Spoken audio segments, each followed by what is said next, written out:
Hi guys, we are so glad you are here on our YouTube channel. In these videos, we go over, in our opinion, the must-know how-tos in the restoration process. There are so many topics we plan to cover and go over, and you don't want to miss any week.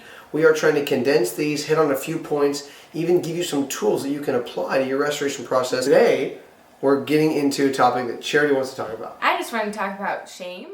Unfortunately, there was a lot of shame around Clinton's addiction, and there was a lot of shame in just hiding the impact that it had on me.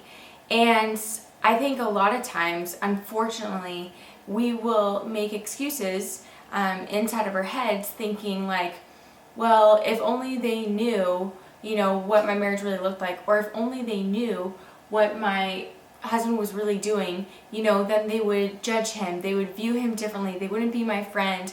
Or if they really knew, then they would just say, oh, well, all guys do that, And so I think there's so much shame, at least there was for me, about bringing my story to the light. And I did it because I thought, number one, I was protecting him, but also I did it because nobody else talks about it, right? I mean, it's crazy that nobody else talks about it when there's such a large statistic of unfaithful relationships out there. I mean, 21 million women are in relationships that have been unfaithful, and we're scared to share our story because of shame. I believe that's the reason why. And as long as shame is hidden, then the enemy can use it. But once you bring shame to light, then the enemy can't do anything with it. And it comes to light and you surrender it, and then you let God do whatever he wants with it. And I think that there's so much power in realizing the power of your testimony and your story. Because when you share one story and one testimony, then it allows other people to know that they're not alone and they can share their story and their testimony. And so I just wanted to come on here and just say, this is our story, this is my story, and I am bringing our story to the light to see what God does with it. Because I'm tired of it being in shame and being in the wrong hands, when it needs to be in the right hands, and I am totally unashamed in light. I love that. Way to go, Chair. So cool. Shame is one of the most gripping, thank you, gripping things, I think, in addiction, especially for men.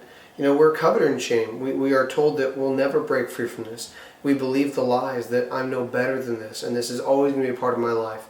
And the biggest lie that I've heard a lot of guys believe, especially my own self, is that if people really knew the real me, I would be totally unaccepted. And unfortunately, what happens is when we feel shame and we're covered in shame, we want to get rid of that pain, and it only leads to more acting out. And so it really is this shame cycle that's referenced in a few different kinds of books, where when we feel shame, we want to get rid of the pain, so we act out, and that 5 seconds of euphoria, the 5 seconds of like joy that we feel, that's again a fake joy, like we've gone over in our other podcast, it does take away the pain momentarily. And we do it over and over and over again, not necessarily because we want to do it, but we definitely don't want to feel the pain and the shame that we consistently feel, especially when we see the damage that we've done to our wives. I know that even that shame can be really bad. So, there is, I've heard many times from my own therapy sessions that there is a good shame and a bad shame. There's a healthy shame and a bad shame. A bad shame can be either way, where, there's either no shame at all, where I'm just going to do this, I don't care who it hurts, what happens. Or it's like the other shame, which turns into perfectionism, where I have so much shame in my life, it's going to make me be perfect, right? But both of those are bad. Now, a good shame is where, I should definitely, wear clothes at the grocery store, right? I should have a healthy shame where this is kind of inappropriate in this setting, and I'm going to be aware of that. But most people never get there. It's normally one or the other. They're either on the spectrum of perfectionism to hide all the inadequacies that they believe they have and the insecurities, or they're on the other side going, you know what, forget it, man.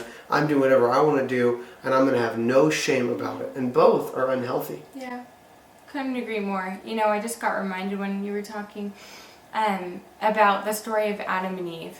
And I want to read that scripture because I just think it is so powerful.